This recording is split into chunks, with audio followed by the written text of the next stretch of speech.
Dana White confirms Khamzat Chimaev is next. Dricus Khamzat is a pretty big fight that you guys can put on right now. Yeah. I would give DDP the advantage over Khamzat right now. Styles make fights, and you never seen Dricus fight. Good wrestler, and Khamzat's one of the best. Khamzat just shoots from like 15 feet away. What just happened in the world of MMA has fans buzzing, fighters clashing online, and coaches facing backlash. One fighter just had his private messages leaked for the world to see, another is dealing with a brutal knockout that left fans worried for his health, and one of the most dominant performances in recent UFC history has everyone debating whether it was brilliant or boring. At the center of it all is Khamzat Chimaev, who took the middleweight belt with overwhelming wrestling, but instead of celebrating, his victory has only fueled more controversy.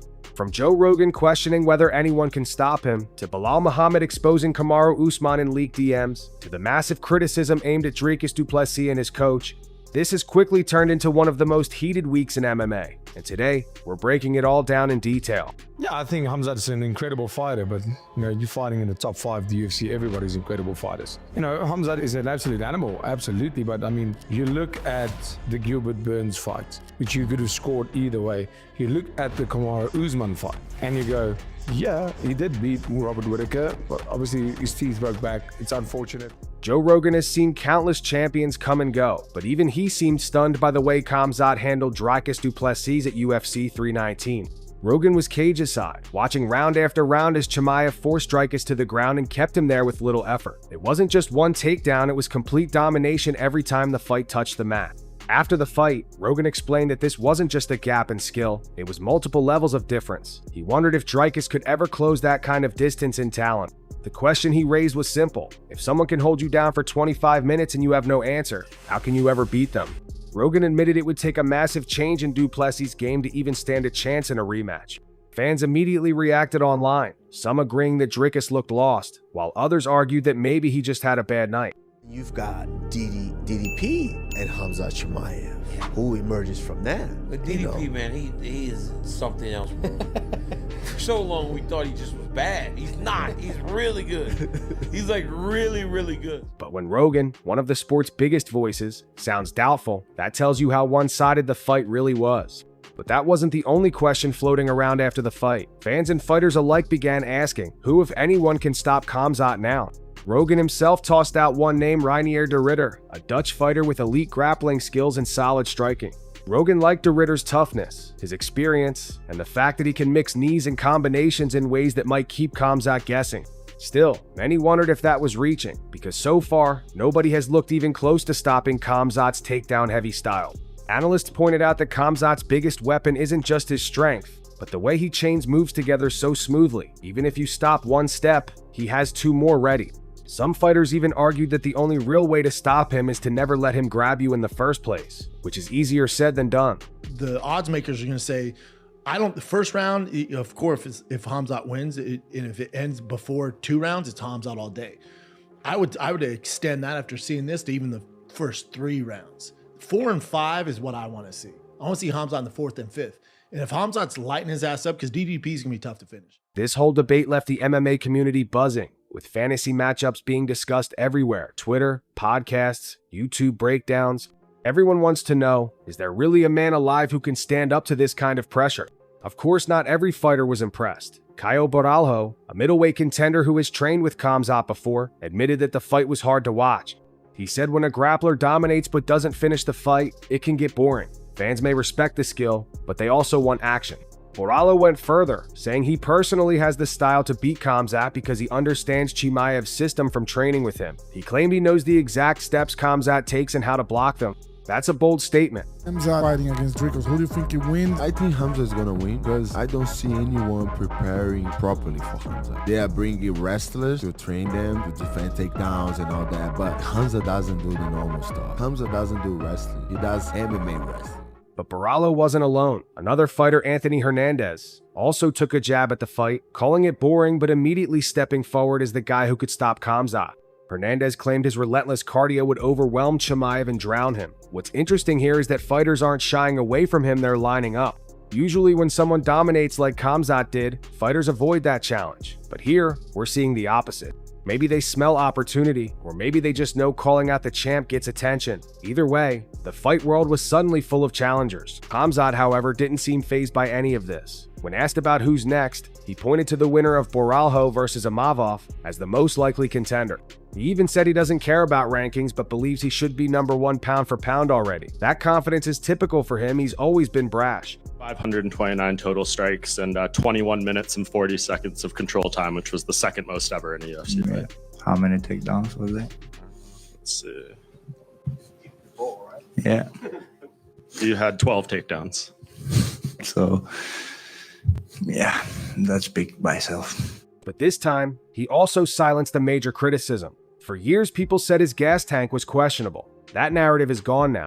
He lasted 5 rounds, barely looked tired, and kept his pressure steady the whole time. Even Daniel Cormier praised how fresh he looked afterward. That matters because cardio isn't just a physical thing, it's mental too. Surviving 5 rounds of dominance proves that Khamzat isn't just explosive in the first round, he can grind you down for an entire fight. For the division, that's terrifying news, because if you can't tire him out and you can't stop his takedowns, what's left? Right now, the middleweight belt seems locked in his hands. But while Khamzat is celebrating, another fighter found himself in a completely different spotlight. Before UFC 319 even started, Belal Muhammad set the internet on fire by demanding that Dricus du Plessis check in when coming to Chicago. It sounded like a threat, or at least a warning, but nothing actually happened to Dricus. And I have to ask you, I think I know what you're going to say, but Belal Muhammad quickly tweeted, "See you soon." I know your eyes are on a title fight, but if the UFC comes to you, that's also a pretty big fight, former welterweight champion Belal Muhammad. Next. I forgot it. Next. Thanks, champ. Thank you. Instead, the story took a surprising turn when Belal leaked his private messages with former champion Kamaru Usman. In the texts, Usman politely asked if he could come to Chicago to watch the fights. Belal jokingly grilled him, asking how long he'd stay, before telling him he could only come for the fight and then had to leave right after. Usman even asked if he could try Chicago pizza, and Belal told him no. The messages blew up online, with fans joking about how fighters now have to ask Belal for permission before stepping into his city. Some laughed, others took it as Belal flexing power, but everyone was talking. It was a rare moment of comedy in the middle of all the drama, and it showed how fighters sometimes use humor and trolling to stay relevant in the spotlight. While Belal and Usman were joking online, another fighter was facing something far more serious. Aaron Pico made his UFC debut against Lerone Murphy, and it ended in disaster. Just before the end of the first round, Murphy landed a spinning elbow that knocked Pico out cold. It wasn't just a knockout, it was the kind that makes the entire arena go silent. Daniel Cormier, who has known Pico since he was young, admitted he was deeply concerned. He described how Pico's jaw locked up and his mouthguard couldn't even be removed right away.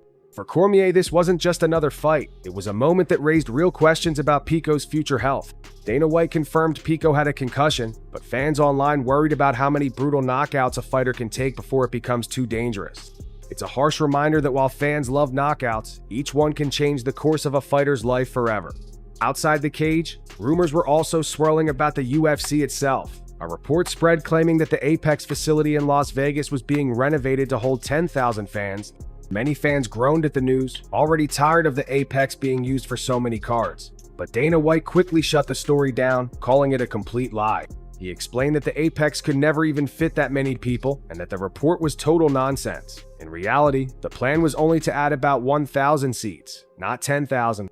White was clearly frustrated, blasting the media outlet for quoting people who never even spoke to them. Which is a Skydance Corporation, is also the parent company of CBS Sports, reached a landmark deal with TKO Holdings, announced today as Paramount Plus will be the new exclusive home for the UFC starting in 2026. It's the start of a 7-year deal worth $7.7 billion. His comments showed how much misinformation can spread in the MMA world and how quickly fans can jump to conclusions about the UFC's future plans. It also revealed something deeper. White wants fewer events at the Apex, not more. For many fans, that was good news, since the small, quiet arena atmosphere has worn thin.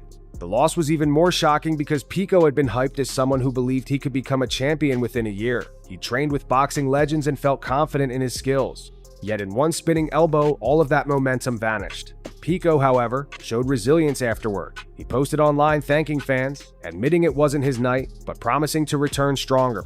He reminded everyone that losses can teach lessons too. UFC lightweight champion Islam Makhachev even replied with encouragement, telling Pico to keep his head up. Still, the MMA community remains divided.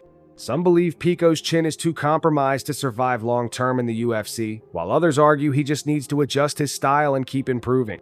His story is far from over, but the debut was a hard reminder that the UFC is an unforgiving place. No matter how much potential you have, you can be humbled in a single moment. While White was putting out fires, Demetrius Johnson was firing shots at fans. During a live stream, he heard people calling Khamzat's fight boring, and he wasn't having it.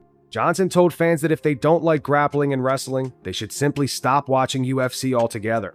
He explained that wrestling is a huge part of the sport, and complaining about it makes no sense. He even mocked fans by saying they should just hit the off button on their television if they don't like it. Johnson's comments sparked debate because he's a respected champion who sees the sport from a different perspective. While some fans agreed with him, others argued that fights should entertain, and Chimaev's lack of damage made the fight dull to watch. This divide isn't new. For years, fans have argued about whether winning is enough, or whether fighters owe them excitement too. Johnson just reignited that old debate in the most blunt way possible. As if all of that wasn't enough drama, Sean Strickland decided to jump in as well.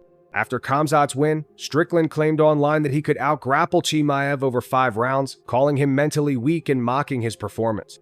Strickland even joked that he's probably the only guy in the UFC who can handle Khamzat on the mat. Chimaev didn't take the bait quietly.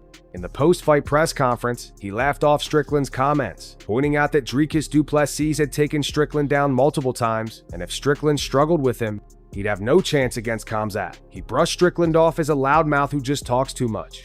The rivalry between these two former training partners has grown into one of the most personal feuds in MMA, and fans are already buzzing about the possibility of them clashing down the line. If it ever happens, it won't just be a fight, it'll be a grudge match. But perhaps the biggest storm came from the corner of Dricus du Plessis himself. After the fight, his coach gave an interview saying they wouldn't fight Reinier de Ridder next, but instead focus on fixing the mistakes that cost them against Khamzat. He claimed that next time, they would stuff the takedowns and punish Khamzat on the feet, but instead of inspiring confidence, those comments backfired badly. Fans online shredded the coach for being delusional, pointing out that Dricus had been mauled for nearly the entire fight and showed no signs of having answers. Many argued the coach failed his fighter with a poor game plan and was now trying to save face. The backlash was so strong that it turned into one of the biggest talking points of the week. MMA fans can be brutal, and they don't let coaches off the hook when their fighter looks unprepared. Dricus himself hasn't said much since losing the belt, though he was spotted enjoying himself afterward, seemingly brushing off the loss. But fans are divided on whether he deserves an immediate rematch. Some say his championship reign was too short to warrant one, while others think he should at least try to earn another shot by fighting other contenders first. Regardless, his team's response only fueled more criticism and created the perception that they were out of touch with reality. For now, the middleweight division belongs to Khamzat, but the debates, rivalries, and controversies that came out of UFC 319 prove one thing: this story is far from finished. The only certainty in MMA is that things change fast, and with all these names circling the belt, the drama around Khamzat's reign is only just beginning.